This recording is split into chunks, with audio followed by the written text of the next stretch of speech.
எல்லாருக்கும் வணக்கம். இது ஜெயாஸ் லைஃப். தினம் தினம் ஒரு வேலை அப்படிங்கிறதுல இன்றைக்கி நம்ம ஃப்ரிட்ஜ் தான் க்ளீன் பண்ண போகிறோம். காலையில் 6:30க்கே நான் ஸ்டார்ட் பண்ணிட்டேன் ஃப்ரிட்ஜை வந்து க்ளீன் பண்ணுறக்கு. ஏன்னா இன்றைக்கி நான்வெஜ் செய்யலான் இருந்தது. 2 பேர் தூங்கிட்டு இருந்தாங்க. அவர் எந்திரிச்சா தான் போய் வாங்கிட்டு வருவார். சரி அதுக்குள்ளே இந்த வேலையெல்லாம் முடிச்சிடலாம் அப்படின்னு சொல்லிட்டு ஃப்ரிட்ஜை க்ளீன் பண்ணுறக்கு வந்துட்டேன். பேக்கெட் பாலில் ஆடை யாராவது எடுத்து வைக்கிறீங்களா அப்படின்னு சொல்லி எனக்கு சொல்லுங்கள். ஆனால் நான் எடுத்து வச்சிட்ருக்கேன். இதை எப்படி ஊறுக்கலாம் அப்படின்னு சொல்லி ஒரு வீடியோ ஒன்று பார்த்தேன். அவங்க வந்து பெரிய டப்பாலேருந்து கொஞ்சம் அந்த நெய் தான் கிடச்சதா, அதனால் வந்து அது மேலே இருந்த இன்ட்ரெஸ்ட் போயிட்டு அதை கலெக்ட் பண்ணுறதையே இப்போ விட்டுட்டேன்.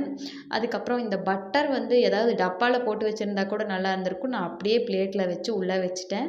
அது பார்த்திங்க அப்படின்னா அந்த ஐஸ் பேக் உருகி கீழே வந்து எல்லாமே வந்து கெட்ட மாதிரி ஆயிடுச்சு. ஓகே, இதை நீ யூஸ் பண்ண வேண்டாம் அப்படின்னு சொல்லிட்டு எடுத்து போட்டுட்டு, இந்த ஜூஸ் பாட்டில் 2ம் ரொம்ப நாள் ஆச்சு உள்ளேயே வச்சுருந்து. சரி இது இருந்தால் எதுக்கு இதை வச்சுருக்கோம் அப்படின்னா, ஏதாவது திடீர்னு ஒரு மாதிரி சாப்பிட்டது இதாகாமல் இருக்கும்ல, அதுக்காக வச்சுருந்தேன். சரி இனி வேண்டாம் அப்படின்னு சொல்லி தூக்கி போட்டுட்டேன்.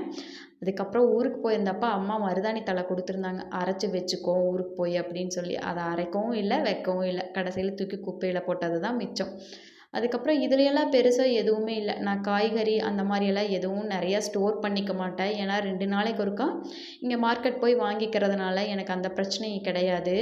ஆனால் வந்து கேக் செய்கிற மாதிரி condense milk, cream, milk maid அதுன்னு இதுன்னு நிறையா வாங்கி ஃப்ரிட்ஜில் வச்சுருந்தேன். அது மட்டும் இல்லாமல் கேர்டு வந்து 2 பேக்கெட் இருந்தது. அது ஒன்று வந்து முடிஞ்சிருச்சு ஆல்மோஸ்ட். இன்னொன்று வந்து இன்னும் உடைக்கக்கூட இல்லை. ஆனால் நாளைக்கு வந்து அதோட எக்ஸ்பிரி டேட் முடிய போகுது.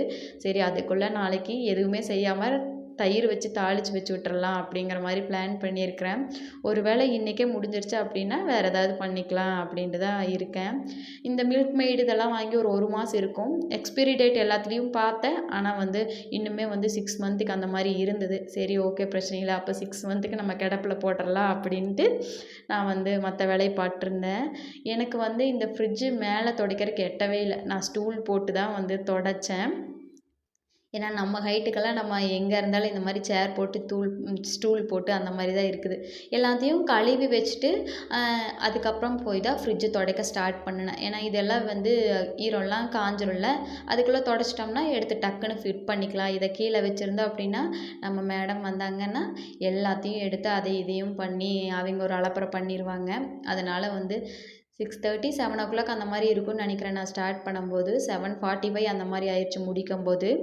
சரின்னு சொல்லிட்டு என்னென்னா ஒரு விஷயம், இந்த ஃப்ரிட்ஜு நான் தான் அடம் பிடிச்சி வாங்கினேன். எனக்கு இது வாங்கியே ஆகணும், வெங்காய ரேக் கீழே இருக்கிற மாதிரி தான் வேணும் அப்படின்னு சொல்லி அடம் பிடிச்சி வாங்கினேன். அதோட மைனஸ் பாயிண்ட் என்னன்னு பார்த்தீங்கன்னா, ஏதாவது தண்ணி இருக்கா அப்படின்னா கீழே நம்ம வெங்காய ரேக்கில் இந்த ஃப்ரூட்ஸ் எல்லாம் வைக்கிறோம், அதில் ஏதாவது தண்ணி லீக் ஆச்சு அப்படின்னா உடனே வந்து காய் கீழே வந்து வெங்காய ரேக்குக்கு போயிடுது. அதை கவனிக்கிறதே இல்லை.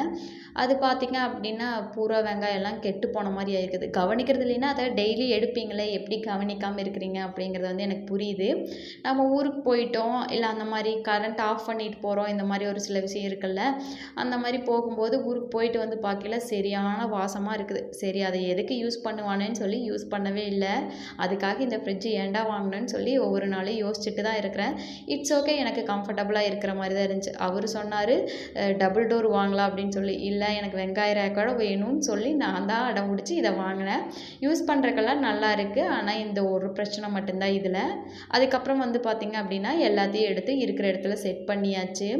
அக்கா வந்து இந்த அரிசி மாவு வந்து கொடுத்து விட்டுருந்தா எனக்கு. உங்களுக்கு அரிசி மாவில் ஏதாவது ஒரு டிஷ்ஷஸ் தெரிஞ்சால் சொல்லுங்கள். நான் இது வரைக்கும் முறுக்கு மட்டும்தான் சுட்டிருக்கிறேன், வேறு எதுவும் ட்ரை பண்ணினதில்லை. அவ்வளோதாங்க. எப்படியோ க்ளீனிங் வந்து ஒரு 45 மினிட்ஸ் 50 மினிட்ஸுக்குள்ளே வந்து எல்லாத்தையும் பண்ணி முடிச்சிட்டேன்.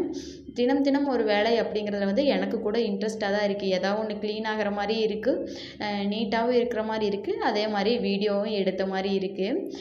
உங்களுக்கும் இது மோட்டிவேட்டாக இருக்குது அப்படின்னா கண்டிப்பாக வந்து லைக் கொடுத்துருங்க. நீங்கள் என்ன க்ளீன் பண்ணுறீங்க இன்றைக்கி அப்படிங்கிறத வந்து எனக்கு கமெண்ட் பாக்ஸ்லேயும் சொல்லிடுங்க. அவ்வளோதான். தேங்க்யூ ஃபார் வாட்சிங்.